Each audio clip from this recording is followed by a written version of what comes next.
Kembali bersama saya Cikgu Zul dalam Pendidikan Jasmani tahun 2. Assalamualaikum dan salam PDPR kepada semua murid-murid di bawah Unit 6 Santeria Kenangan Lama.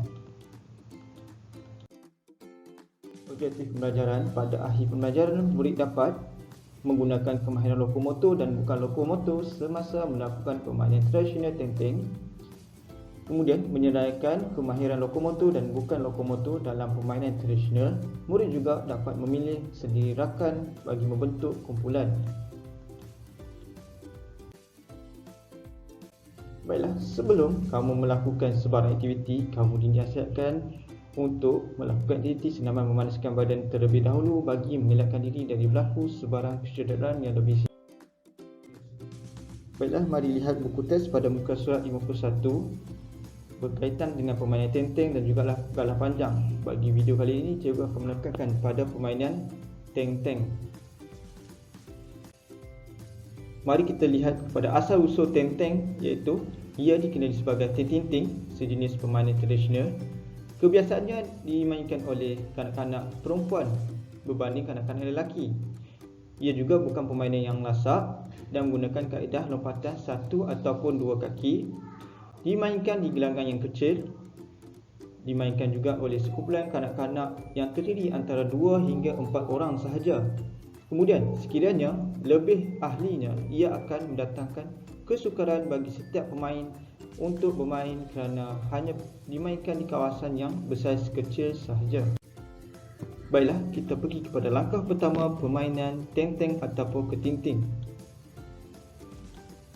Lakukan imbangan undi untuk tentukan giliran pemain. Giliran pemain boleh dilakukan melalui permainan one to juice ataupun pemilihan lidi untuk memastikan giliran siapa terlebih dahulu. Kemudian, pemain hilang satu giliran bermain sekiranya melakukan salah satu perkara berikut. Yang pertama, gundu terkena garisan. Yang kedua, 2 kaki di rumah orang lain. Yang ketiga, kaki di atas garisan. Ini adalah contoh gundu ataupun alat untuk membaling. Kamu juga boleh menggunakan, selain pada buah gundu, kamu boleh menggunakan buah guli ataupun batu kecil. Baiklah, mari kita lihat contoh permainan teng-teng. Dalam video ini, kamu akan dapat melihat cara permainan dan juga kemahiran-kemahiran yang dilakukan melalui kemahiran lokomotor dan bukan lokomotor dalam permainan teng-teng. Itu dia. Tak tak tak. Tak tak tak. Tak tak tak. Dua ya? Alamak.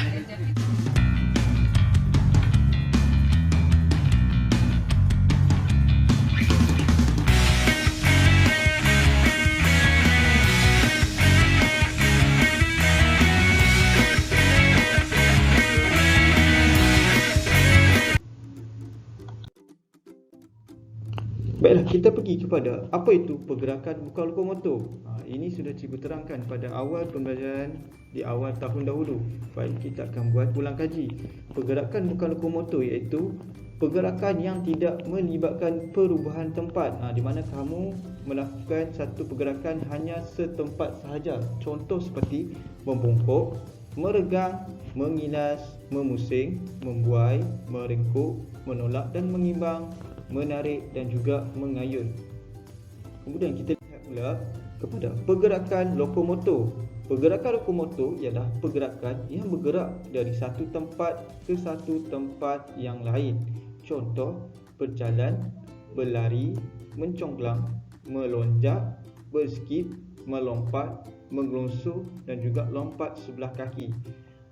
Pergerakan lokomotor dan bukan lokomotor ini terdapat di dalam permainan teng-teng. Baiklah, murid-murid juga dinasihatkan supaya melakukan aktiviti senaman menyujukkan badan terlebih dahulu selepas melakukan aktiviti. Hal ini bagi mengelakkan diri dari berlaku sebarang kecederaan yang lebih serius.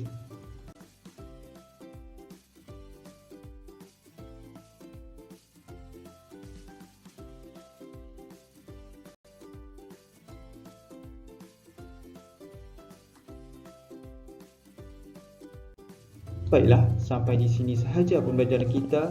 Selamat belajar, terima kasih dan jumpa lagi.